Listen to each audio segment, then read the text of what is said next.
سیدی یا حبیب اللہ، الصلاۃ والسلام علیک یا سیدی یا رحمۃ للعالمین وعلی آلک واصحابک یا سیدی یا خاتم النبیین۔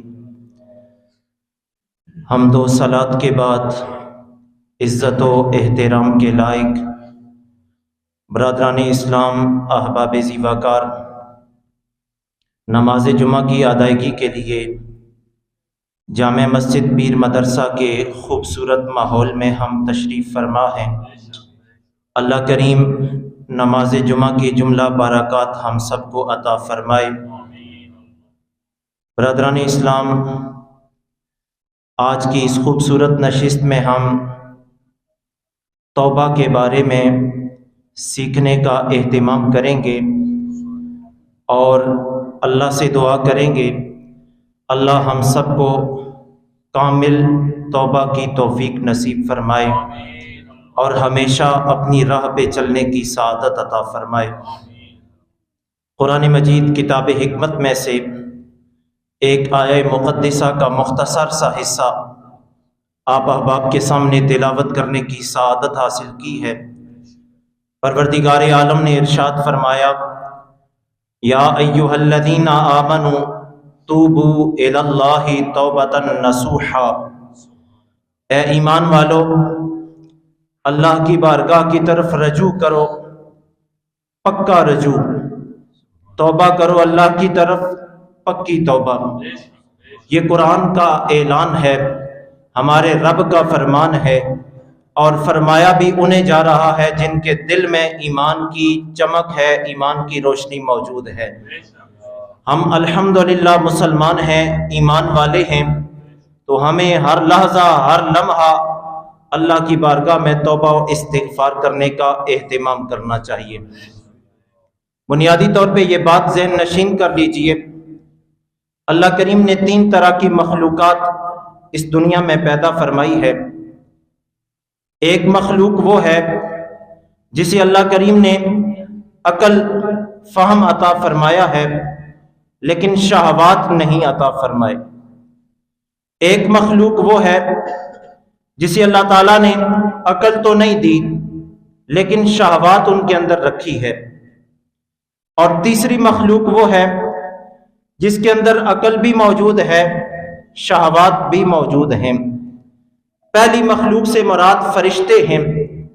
فرشتوں کو اللہ نے عقل و فہم عطا فرمایا ہے لیکن ان کے اندر خواہشات اور شہوات نہیں رکھے۔ دوسری طرح کی مخلوق سے مراد تمام جانور، چوپائے، پرندے ہیں۔ ان کے اندر عقل تو نہیں ہوتی لیکن شہوات موجود ہوتی ہیں۔ تیسری مخلوق سے مراد انسان ہے۔ انسان کو اللہ نے عقل بھی عطا فرمائی اور ساتھ انسانی جسم میں شہوات بھی رکھے ہیں۔ انسان عقل و فہم کا صحیح استعمال کرے، اللہ رسول کی راہوں پہ چل کے زندگی گزارے تو وہ انسان اللہ کے دربار میں کامیاب انسان کہلاتا ہے۔ انسان کی زندگی میں رب نے اچھائی، برائی، نیکی اور گناہ دونوں طرح کے عنصر رکھے ہیں اور اچھا اور برا راستہ بھی واضح کر دیا ہے۔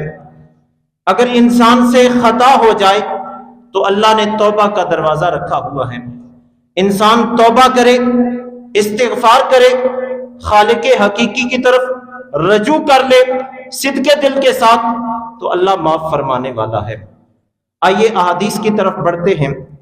ہمارے حضور رحمت کائنات علیہ السلام کی ذات ہم سب کے لیے مشعل راہ ہے۔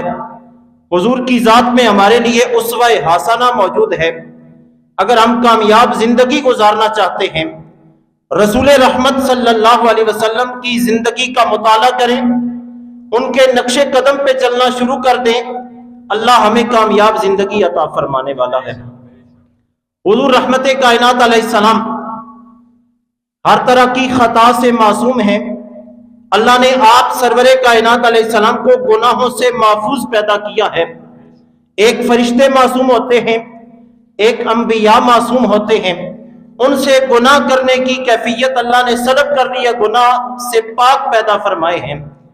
ہمارے حضور رحمت کائنات علیہ السلام بھی گناہوں سے پاک معصوم ہستی ہیں، لیکن اس کے باوجود امت کو تعلیم دینے کے لیے رسول کریم علیہ السلام ایک دن میں 100 مرتبہ اپنے کریم رب کی بارگاہ میں توبہ و استغفار کیا کرتے تھے۔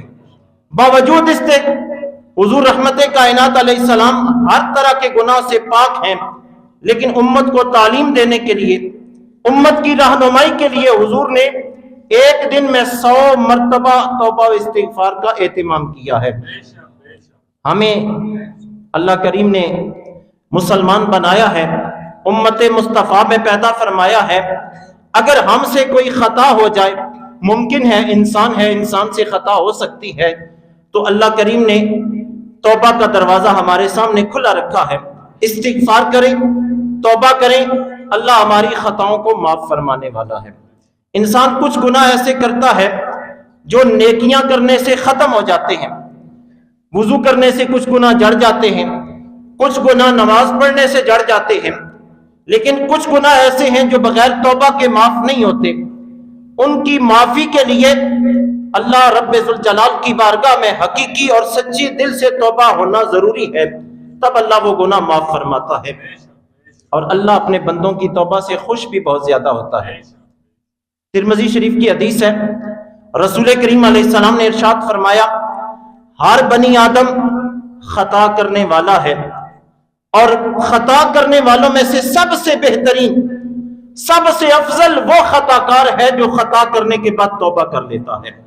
یہ اللہ کے نبی علیہ السلام کا فرمان ہے، اور رب کو اپنے بندے کی توبہ سے اتنی خوشی ہوتی ہے، اتنی خوشی ہوتی ہے کہ حدیث پاک میں آتا ہے، ایک شخص اپنی سواری کو لے کر کے جنگل بیاباں صحرائی علاقے میں چلا جائے، اور اس کا ذاتی راہ اور زندگی کی جو معاملات ہوتے ہیں سارا اس سواری پہ رکھا ہوا ہو، اور وہ سواری کو باندھے اور ایک درخت کے نیچے سستانے کے لیے سائے میں لیٹ جائے، اور اس کی آنکھ لگ جائے، اور آنکھ کھلے تو وہ سواری جس پہ اس کی زندگی کا ساز و سامان موجود تھا، رخت سفر موجود تھا، صحرا میں وہ سواری غائب ہو جائے، تو وہ بندہ پریشان ہو جاتا ہے، ادھر ادھر دیکھتا ہے، تلاش بسیار کے بعد جب اس کی سواری اسے نہیں ملتی، تھک ہار کے دوبارہ درخت کے سائے میں لیٹتا ہے، اس کی آنکھ لگ جاتی ہے۔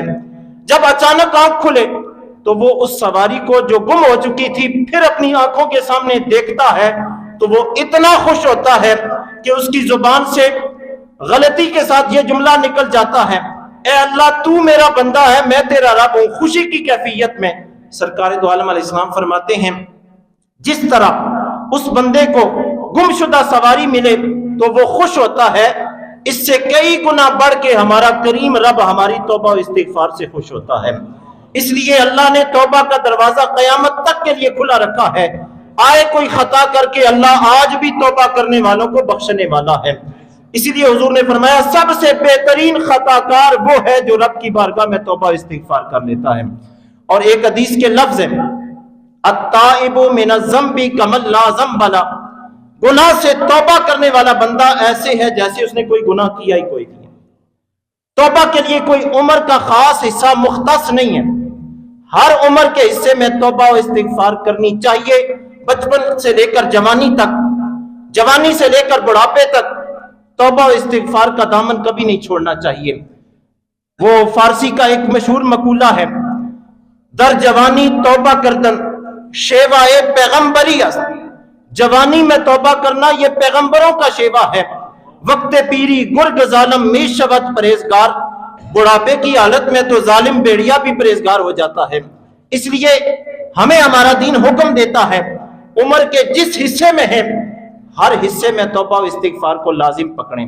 یہ ممکن ہی نہیں ہے انسان سے خطا نہ ہو، انسان کے اندر غلطیوں کا جذبہ ہے، غلطیاں ہو سکتی ہیں، بہتر یہ ہے کہ غلطی ہو جائے تو فوراً توبہ و استغفار کر لیں۔ رسول کریم سرور کائنات علیہ الصلوۃ والسلام کی کثیر تعداد میں احادیث ہیں جو ہمیں توبہ و استغفار کی حکمت اور توبہ و استغفار کی طرف دعوت دیتی ہیں۔ حضور رحمت کائنات علیہ السلام کی احادیث کے بعد حضور کی امت سے تعلق رکھنے والے چند جلیل القدر اولیاء کرام کی توبہ کے واقعات ہمارے سامنے درس عمل بھی پیش کرتے ہیں اور ہمارے لیے عبرت کا سبب بھی ہیں۔ حضور کی امت کے اولیاء کے واقعات عرض کرنے سے قبل حضرت موسیٰ علیہ السلام کے زمانے کی بات آپ کے سامنے رکھتا ہوں۔ جناب سیدنا موسیٰ علیہ السلام اللہ کے جلیل القدر پیغمبر ہیں۔ ان کے زمانہ نبوت میں عرصہ دراز تک بارشوں کا نزول نہیں ہوا، جیسے آج کل ہمارے ہاں کیفیت ہے، کات سالی ہے، بارش نہیں ہو رہی۔ حضرت موسیٰ علیہ السلام کے زمانے میں کات سالی ہو گئی، ایک لمبے عرصے تک بارشوں کا سلسلہ منقطع ہو گیا، بارشیں آسمان سے نہیں ہوئی۔ حضرت موسیٰ علیہ السلام کی قوم کے لوگ آپ کی خدمت میں حاضر ہوئے، عرض کی حضور ایک عرصے سے بارشوں کا نزول نہیں ہو رہا، دعا فرمائے اللہ رحمت والی بارش کا نزول فرمائے۔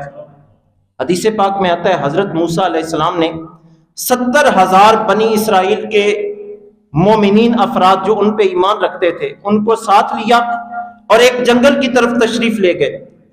جب جنگل میں پہنچے 70,000 کا مجمع ساتھ ہے، اللہ کی بارگاہ میں دعا کی، اے اللہ میں تیرا نبی موسیٰ تیری بارگاہ میں دستے سوال دراز کیے ہوئے ہوں، اے پروردگار عالم معصوم بچوں، نیک بزرگوں اور اچھے لوگوں کی برکت سے رحمت والی بارش کا نزول فرما۔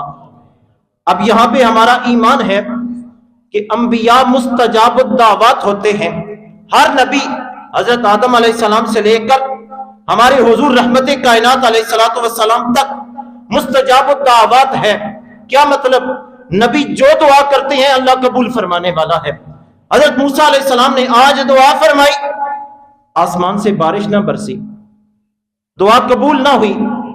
حضرت موسیٰ علیہ السلام پریشان ہو گئے، دوبارہ دعا کے لیے ہاتھ اٹھائے، عرض کی باری تعالیٰ میں تیرا بندہ موسیٰ، اگر میری ہیبت اور میری عزت اور عظمت اور کمال تیری بارگاہ میں کم ہو گیا ہے تو آخری نبی جناب سیدنا محمد الرسول اللہ صلی اللہ علیہ وسلم کے وسیلہ کرم سے رحمت والی بارش کا نزول فرما۔ اللہ کی بارگاہ سے آواز آئی، اے موسیٰ تمہاری قوم میں ایک گناہگار بدکار شخص ہے جس نے ایک عرصے سے گناہوں کا ارتکاب کرتے کرتے یہاں تک کیفیت پہنچا دی کہ میں اس ایک گناہگار کی وجہ سے تمہاری دعاؤں کو قبول نہیں کر رہا۔ حضرت موسیٰ علیہ السلام مجمع میں اعلان فرماتے ہیں، 70,000 افراد کا مجمع ہے، اعلان فرمایا کون ایسا گناہگار ہے جس نے اتنے لمبے عرصے سے اپنے کریم رب کو ناراض کیا ہوا ہے، اس ایک گناہگار کی وجہ سے آج رحمتوں والی بارش کا سلسلہ منقطع ہو رہا ہے، وہ اس مجمع سے باہر نکل جائے۔ اب سارا مجمع حیران ہے، ہر شخص ایک دوسرے کی طرف دیکھ رہا ہے کہ کون ایسا گناہگار ہے جو ایک عرصے سے اپنے رب کو ناراض کیے ہوئے ہے اور اس کی وجہ سے رحمت والی بارش کا نزول نہیں ہو رہا۔ وہ جو مخصوص بندہ تھا جس کی وجہ سے رحمت والی بارش رکی ہوئی تھی وہ بھی دائیں بائیں دیکھتا ہے، کوئی اور نہیں نکلتا، وہ بھی موجود ہے۔ اس نے دل ہی دل میں یہ خیال کیا اگر اس مجمع میں سے باہر نکلتا ہوں تو ساری زندگی ذلیل اور رسوا ہو کے رہ جاؤں گا، ایسا کرتا ہوں اللہ سے صدقے دل سے توبہ کرتا ہوں، اللہ شاید کرم فرما دے۔ وہاں کھڑے کھڑے حضرت موسیٰ علیہ السلام کے اس امتی نے صدقے دل سے اللہ کی بارگاہ میں توبہ کی، مالک آج معاف کر دے، آج گناہوں پہ پردہ ڈال دے، آئندہ تیری بارگاہ میں کبھی نافرمانی کے ساتھ پیش نہیں آؤں گا، ہمیشہ فرما بردار بن کے آؤں گا۔ اللہ کریم نے فوراً رحمت والی بارش کا نزول شروع کر دیا۔ حضرت موسیٰ علیہ السلام پھر حیران ہوئے، تعجب میں پڑ گئے، عرض کی مالک بندہ نکلا نہیں مجمع میں سے، گناہگار جو تھا جس کی وجہ سے بارش رکی ہوئی تھی، تو نے اس کے باوجود رحمت والی بارش کا نزول کر دیا۔ اللہ نے فرمایا اے پیارے موسیٰ بندہ اس مجمع میں موجود تھا، مجمع میں کھڑے کھڑے اس میرے بندے نے میری بارگاہ میں صدقے دل سے توبہ کر لی ہے، میں نے اس کی توبہ کی لاج رکھ لی ہے اور اس کی برکت سے تمہیں رحمت والی بارش عطا فرمائی ہے۔ پتہ چلا اگر گناہگار سے گناہگار انسان بھی اپنے کریم رب کی بارگاہ میں رحمتوں برکتیں طلب کرنے کے لیے حاضر ہو جائے، توبہ استغفار کرے، اپنی گناہوں پہ ندامت کا اظہار کرے، اللہ آج بھی بخشنے والا ہے، رحمتیں نازل فرمانے والا ہے۔ حضرت خواجہ قطب الدین بختیار کاکی رحمت اللہ تعالی علیہ نے اپنی کتاب فوائد السالکین میں، اور حضرت خواجہ فرید الدین گنج شکر رحمت اللہ تعالی علیہ نے اپنی کتاب اسرار الاولیاء میں ایک نوجوان کا تذکرہ لکھا ہے۔ نوجوان اللہ کی بارگاہ میں اس کی عاجزی کی یہ کیفیت تھی، لمحہ لمحہ روتا تھا، راتیں اس کی سجدہ ریزی میں گزرتی اور دن بھی اس کے اللہ کی عبادت و بندگی میں مصروف رہا کرتے۔ وہ نوجوان کبھی گھر کے ایک کونے میں جاتا، کبھی دوسرے کونے میں جاتا، شب و روز اس کی یہی کیفیت، خشیت الہی کا اس کی ذات پہ غلبہ ہو گیا۔